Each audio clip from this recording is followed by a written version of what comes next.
Hi everybody, welcome back. My last video on finding property pins I think left more questions than answers. There's some vocabulary and a little bit of math and some other things that I probably needed to do a better job of explaining, especially around some vocabulary words like declination and things like that.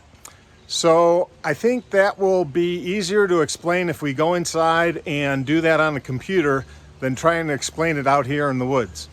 So let's take a look at converting a deed or a survey map to compass headings to find those property pins.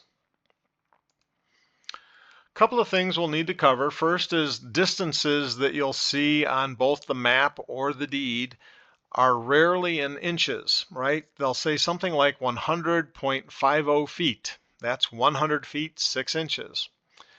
Or they'd say 85.75 feet. That's 85 feet, 9 inches. Basically, you're taking 12 inches of the foot and multiplying it by the decimal. So 0.75, for example, of 1 foot is 9 inches. The other thing you may see on landmarks or on deeds or surveys is that they may reference landmarks, objects you can look for that are big. Some older surveys will use things like a large oak tree. Mine does, except the tree is gone, but there is kind of a hole where I believe the stump is, so I think I found where they're referring to on my property. Or they might refer to some large boulders in a group of boulders. This is typically only done if those boulders are not easily moved. It isn't something that somebody could just pick up and move it 10 feet. So it would be something large, usually a group of them, and it'll reference, the center point of that. And occasionally in modern surveys, something done in the last 10 or 15 years may reference a telephone pole or electric pole or a utility box or transformer because those are rarely moved. So that might help you identify where your deed or survey map is starting from based on some of those landmarks. The other thing on the deed or the survey will be survey map is the iron rod or iron pin. And this is frequently just a length of rebar used in concrete construction. Sometimes it's a smooth rod that isn't truly rebar, but is an iron rod about a ½ inch in diameter. And typically this will be pounded into the ground until there's only about 4 or 5 inches standing up above the surface of the ground. If you're lucky, like I was able to find an official survey pin, and you'll notice in this picture in the bottom left, there's this orange cap. They actually put that on the end of the rebar. So instead of them, once they've pounded in the rebar, they put this orange cap on that has the license number of the surveyor who actually did it. So in Tennessee, I can then look up who that is, who actually did the survey.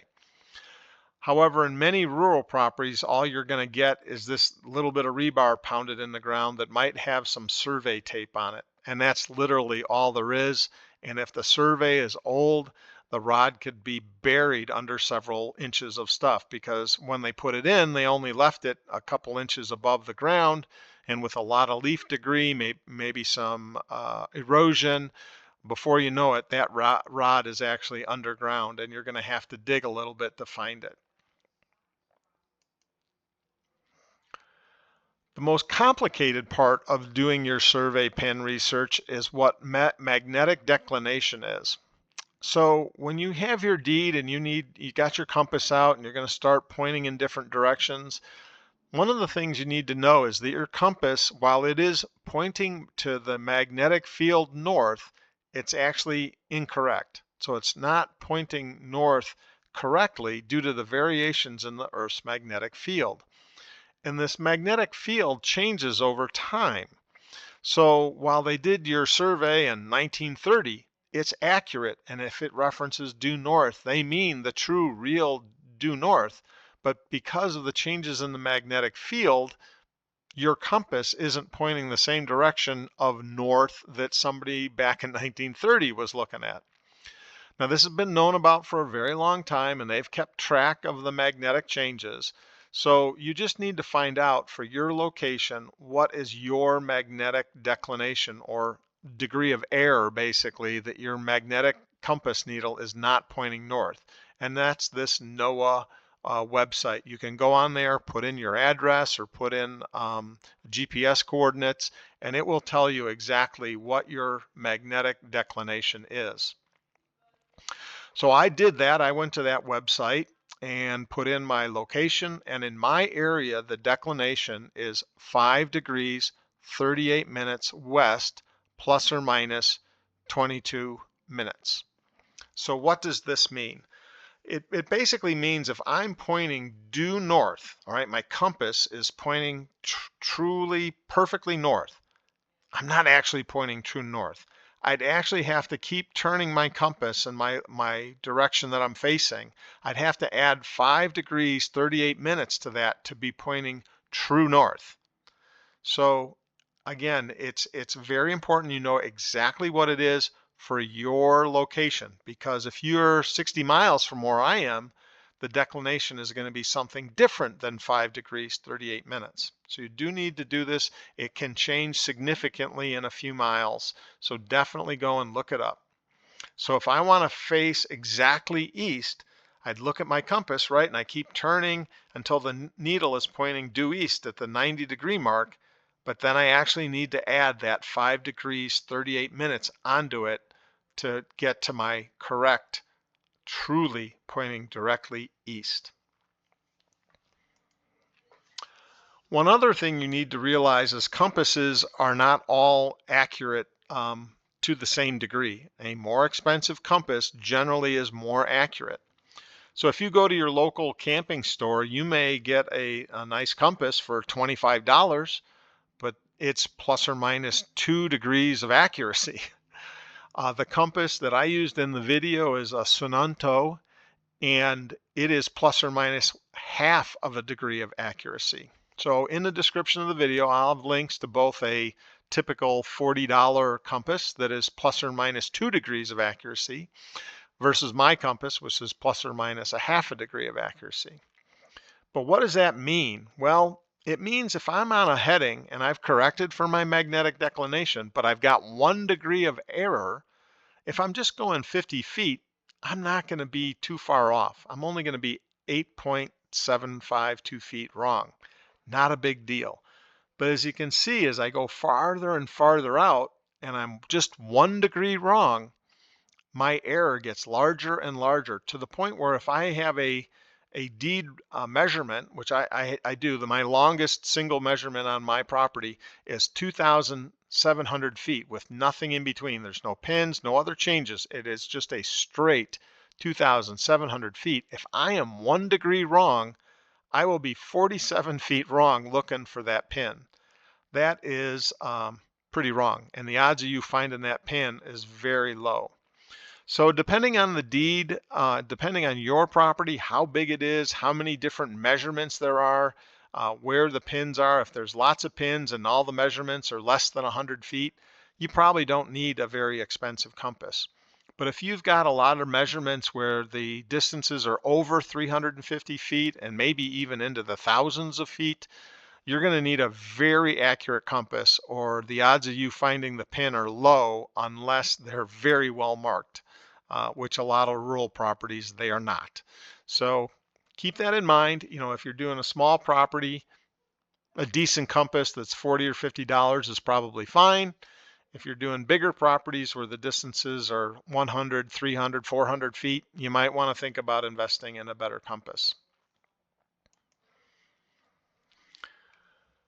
One other thing with compasses and deeds and surveys is we got to do a little bit of language conversion in terms of what the deed or survey map says and what does that mean on your compass.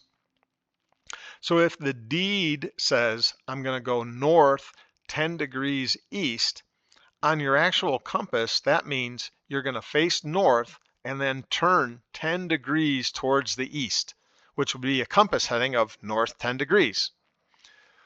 If your deed says you're going to go north, but you're going to go 10 degrees to the west, that means, again, you're going to take your compass, you're facing due north, but this time you're going to turn 10 degrees to the west, which in this case is actually subtraction. So you're going to turn to the left, and your compass reading is going to go down to 350 degrees. So just to clarify, your compass is measured in 360 degrees of a circle. So as I turn to the right, I'm increasing my number of degrees, just like on a clock. So north is 0. If I'm pointing directly south, it's 180 degrees. And as I keep going around the compass back up to straight north, it's 360 or back to 0. Degrees are also divided up in more to be more accurate, and you will read sometimes on a deed that there are minutes and seconds referenced. So degrees are divided into minutes and seconds. It takes 60 seconds to make a minute and 60 minutes to make a degree. So not too different than a clock. So what does that mean when we have a more complicated deed language? So north 1 degree, 22 minutes, 19 seconds east. So very similar to our first thing, top line, is we're going to face north and we're going to turn 1 degree, 22 minutes, 19 seconds towards the east. And our compass heading then would be north 1 degree, 22 minutes, 19 seconds. That's not too bad. It gets a little more complicated when we go towards the west. So again, our deed says face north, turn 1 degree, 22 minutes, 19 seconds, but this time turn to the west.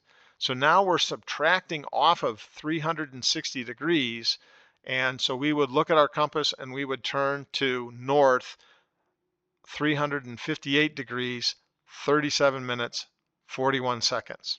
Because if I add this back on, I'm back at 360 or 0. It sounds a little confusing at first, so let's try it on a compass, and I think it'll help you understand it a little bit better. And again, just to clarify one more time, 30 north 0 30 up here at this top box. So north 30 minutes would be north half a degree. So 30 minutes, right, is half a degree. If you had 60 minutes, that would be 1 degree. So just in case your deed has, sub minutes and seconds, which it probably will, that's how you convert them. So let's take a look at our compass, and let's start our compass, and we'll go up and we'll face north on our compass. We know from declination that that's not actually true north, but we're not going to take that into account at the moment. We'll do that in a second. So if I am due north, my deed is going to say north 0 degrees 0 minutes east, and that's on a compass that is north 0 0 0 0. That one's easy. The next one down, north 45 degrees 0 minutes east, a little more complicated, right? So let's take the words and see what that means. That means I'm going to face north and I'm going to turn 45 degrees to the east. So I just keep going around the compass till I get to 45, and that would be northeast 45 degrees. So that's how the compass would read for that deed. The next one, the deed reads north 90 degrees east. So again, you'd start from due north, but I'm going to turn to the east 90 degrees this time. Again, pretty easy, right? Because we're just adding on, starting from 0, add 90 degrees. Oh, that's logical. All right, next one's a little bit harder, because this is where we start getting into some of this backwards situation. This says start facing south, but turn 45 degrees to the east. So now I'm going to turn towards the east 45 degrees, and that's going to bring me to southeast 135. So it sounds a little confusing, but again, we're just converting the words of the deed and taking action on that. So the words of the deed are south, whoops, grabbed the wrong thing, sorry about that, south, and turn 45 degrees to the east.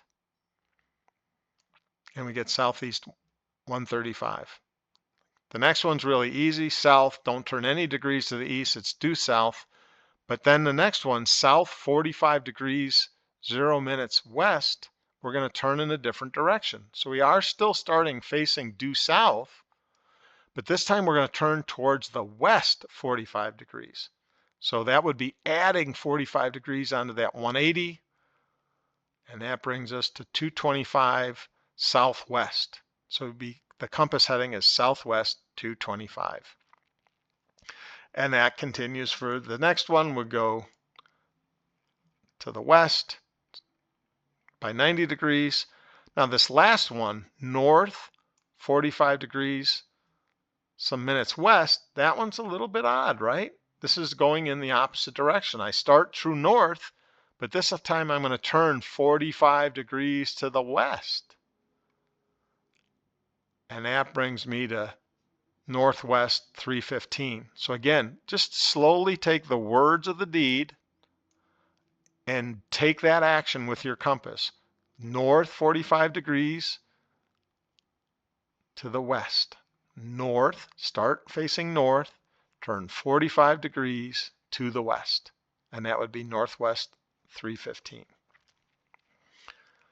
So what does that mean when we start looking at a property? This is where I'm kind of combining, like this would be your fake survey map, and this is the deed language inside the book. And a couple of things to know about survey maps. They usually have a legend that says something about the symbols. So usually an iron rod is a circle. If there are some utilities and things like that, they usually have something in the legend about where the utility pole is, and it looks a little bit different than what the iron pin marker is. So our deed language might start with some landmark, like I mentioned before, whether it's big boulders or in this case, we're going to use a water tower. And so the deed in this case doesn't actually start with the exact description of my property. It tells me where to start to get to the beginning of my property. So beginning with the Smith Water Tower on the southeast corner of Road X, go north 3 degrees east, north 3 degrees east for 567 feet to an iron pin corner on the margin of Road X. So it's telling us how do we get to even the starting point of our property. So we're going to combine some of the things we learned together here. We find our water tower. We are going to read the deed language that says north 3 degrees east. But we also know we have magnetic declination. So that means we've got to face from our water tower, take our compass, get to turn until it's reading north 3 degrees, then add our 5 degrees 38 minutes onto that. So really we're going to be facing, to find this first pin, we're going to have to face north 8 degrees 38 minutes and then walk 567 feet. And hopefully we find this iron pin, because what you really want to be able to do is find that first iron pin. Now to make this easier to follow along, I'm going to take this language and I'm going to put it into a table. It just makes it a little bit easier to follow along. It's going to say what the deed says in this column, and then we're going to convert it to a compass heading, and then we're going to add on our magnetic declination to like what direction do we read off our compass while we're actually walking. So doing that same thing from north 3 degrees 0 minutes east, we do our magnetic declination. We're now at north 8 degrees 38 minutes. So starting down here at X, we walk our 500 some feet on our new heading of north 8 degrees 38 minutes, and we find our first pin. And really, you really want to start where you've got a known pin. And if you're really lucky, you have that orange cap on it. Because once we have this, then the rest of our measurements, we have a much more confidence that we are starting in the right location. So let's go from our first one. Start of the property then is north 0 degrees 0 minutes east. So it's due north. But again, because of our magnetic declination, we add 5 degrees 38 minutes. So as I'm starting down here from the yellow dot, the iron pin, I'm actually going to have I'm going to walk in the direction that my compass reads north 8 degrees 38 minutes. I'm going to go 250.8 feet, and hopefully I find the next pin. So that one's pretty easy.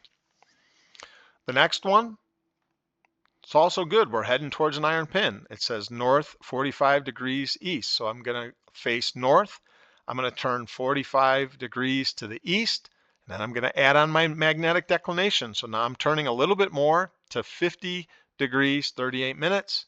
I walk 250.8 feet, and I hopefully find the next iron pin. So life's good. I've found them so far. Now this next one's much more difficult, and that's because there's no pin. Typically the deed or the survey map will say it's to a point, or there's just no indication on the map at all that there's anything there. The deed might just say measure, go this far and then turn north something else and go another distance. So you do the actual walk and conversion the same way, right? So we're going to go north 90 degrees east. So I face due north, I turn 90 degrees to the east, I add on my magnetic declination of 5 degrees, 38 minutes, and that gets me to here, I think, right? So I don't have an iron pin, I won't know for sure. So maybe I put a little flag down or put some marker tape up on a tree, and I try this next one, right? The next one is south 45 degrees, 0 minutes east. So when I do that one, what is that? For compass, that's southeast 135 degrees, but I got to add on my 5 degrees, 38 minutes of declination. So I'm really going to go southeast 480. So it looks like this on the survey map, but you have to really kind of do this conversion to make sure that you're going in the right direction. And then I find this pin. That's great. But maybe I actually started searching for it a little bit over this way. If that's the case, that means I was probably a little bit wrong up here at this corner. So if I do find this pin, and I had found this one, but it doesn't really seem to line up with where that one was, I will recalculate this one and go backwards and hopefully correct, the placement of my little flag on this corner a little bit. As we go around, we just continue doing the same thing around our map until hopefully we get to this last pin. If we came through here, did this one, did this one, did this one, and now, because we had found this yellow pin to begin with, I finish it, and let's say I finish my measurement from this point here to here, and I ended up being way over here. Same situation as before. Obviously, I was a little bit wrong here, a little bit wrong here, a little bit wrong here, because I ended up here, and I should have ended up at the yellow pin. Well, then you've got your flags where you put temporary flags here and here. Go backwards. Do your measurement this way, then this way, and correct the error a little bit. And do it 2 or 3 times, and odds are you'll now get this down to a much smaller error. So that's the challenge when you've got multiple points where there's no iron pin. You just have to kind of do your best to be as accurate and do it as slowly as possible. It's really important you let that compass be your guide. Let it be, take your time, read the measurements. Don't rush with your tape measure. The tape measure is pretty accurate, so always, take your time to get that right, because if you did, stretch the tape out to here and there's no pin, but for sure it's exactly 250 feet and 8/10, put the pin in, right, based on the tape distance, because the tape is pretty accurate.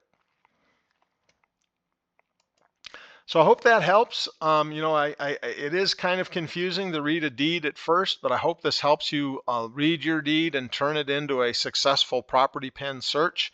I do have about 8 or 9 more pins that I need to search for on my property, which I will do videos on them, and you can learn from my mistakes as we go along. The biggest problem is, they're buried. I find it helpful to have a metal detector as long as you don't have too much metal scrap in your land where people were littering. A metal detector really helps you find that pin much more quickly. So I'll have links to those in the description, and if you have any questions, post them in the comments. Thanks for watching.